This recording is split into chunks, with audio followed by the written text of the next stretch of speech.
अस्सलाम वालेकुम स्टूडेंट्स आज हम इंट्रोडक्शन ऑफ माइक्रोबायोलॉजी करेंगे। हम सबसे पहले माइक्रोबायोलॉजी की डेफिनेशन कर लेते हैं। माइक्रोबायोलॉजी बायोलॉजी की ऐसी डिवीज़न है जिसमें हमने मुतालिया करना है जी माइक्रो ऑर्गेनिज्म का। द डिवीज़न ऑफ बायोलॉजी की ऐसी division which deals with study of micro organism जिसमें माइक्रो ऑर्गेनिज्म का मुतालिया किया जाता है।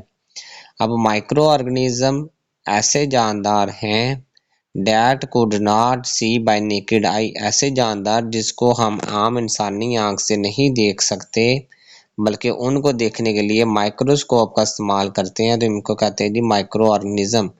We can see them in microscope. अब इनकी एग्जाम्पल कौन कौन से जी? इनके एग्जाम्पल में सबसे छोटे जो होते हैं वो वायरसेस, फिर बैक्टीरिया, फिर फंजाई एंड प्रोटोजोआ। तो ये आपका इंट्रोडक्शन जो माइक्रोबायोलॉजी है ये आपका प्रैक्टिकल पॉइंट ऑफ व्यू से बड़ा इम्पोर्टेंट है और इसके अंदर आपको ये वाले क्वेश्चन पूछे जा सकते हैं जी। आगे हमारे पास फंजाई क्या होती है ये भी आपको हम आगे डिटेल में पढ़ेंगे लॉन्ग क्वेश्चन में, लेकिन अभी इंट्रोडक्शन में है। तो इसके जो ऊपर वाले दो लाइनें ये एक एमसीक्यू के तौर पर है जी। एब्जॉर्बटिव हेट्रोट्रॉफ, हेट्रोट्रॉफ्स का मतलब है ऐसे जानदार जो अपनी खुराक खुद तैयार नहीं करते, और एब्जॉर्बटिव का मतलब ये है कि ये वाली जो फंजाई ऐसे जानदार हैं जो पहले खुराक को डीकम्पोज करते हैं, डाइजेस्ट करते हैं, फिर बाद में एब्जॉर्ब कर लेते हैं, जज़ब कर लेते हैं। ठीक है, हम इंसान या जानवर जो होते हैं वो पहले खुराक को खाते हैं फिर उसको अंदर जाकर मैदे में तोड़ते हैं, लेकिन ये क्या करते हैं, ये पहले ही उनकी तोड़ फोड़ करके उनको जज़ब करते हैं। इसका जो दूसरा पॉइंट है वो मोस्ट इम्पॉर्टेंट एमसीक्यूज है जी बोर्ड का, आपके जो पेपर पॉइंट ऑफ व्यू से। सेल वाल कंटेन काइटन, जो सेल वाल है वो किससे मिलकर बनी जी? काइटन से। सेल वाल में केमिकल पाए जाते हैं। आगे आपको जो वायरसेस है ये भी हमने आगे लॉन्ग क्वेश्चन में पढ़ना है, तो यहाँ पर ये बताया गया viruses are acellular particle, ये सेल नहीं होते, ये सेल ये ए सेलुलर है, और ओब्लिगेट इंट्रासेलुलर पैरासाइट, ये लाइन आपको एमसीक्यूज में आई होगी। ठीक है, ओब्लिगेट इंट्रासेलुलर पैरासाइट है। इनके पास दो ही चीज़ें होती हैं, एक प्रोटीन का खोल जिसे कैप्सिड कहते हैं और दूसरा इनके पास डीएनए और आरएनए होता है।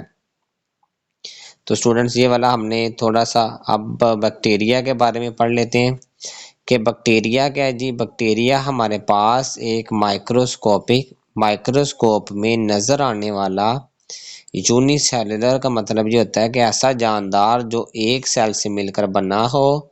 प्रोकैरियोटिक माइक्रो ऑर्गेनिज्म, प्रोकैरियोट का मतलब होता है ऐसे जानदार जिनके अंदर न्यूक्लियस नहीं पाया जाता।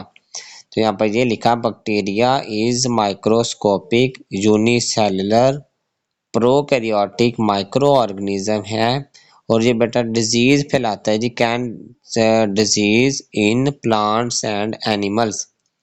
अब ये जो इसकी लाइन है वो आपको मोस्ट इंपॉर्टेंट एमसीक्यूज में आएंगी। The cell wall of bacteria made up of peptidoglycan, ये पेप्टाइडोग्लाइकन एक केमिकल है जो इसकी बाहर वाली सेल वॉल में पाया जाता है। तो यहाँ पर ये आपको एक यहाँ पर लिखा दो टाइप्स हैं जी बैक्टीरिया की, on the basis of cell wall composition. ये भी मोस्ट इम्पोर्टेंट लॉन्ग क्वेश्चन के हिसाब से जो आपका बोर्ड के अंदर आना है जी।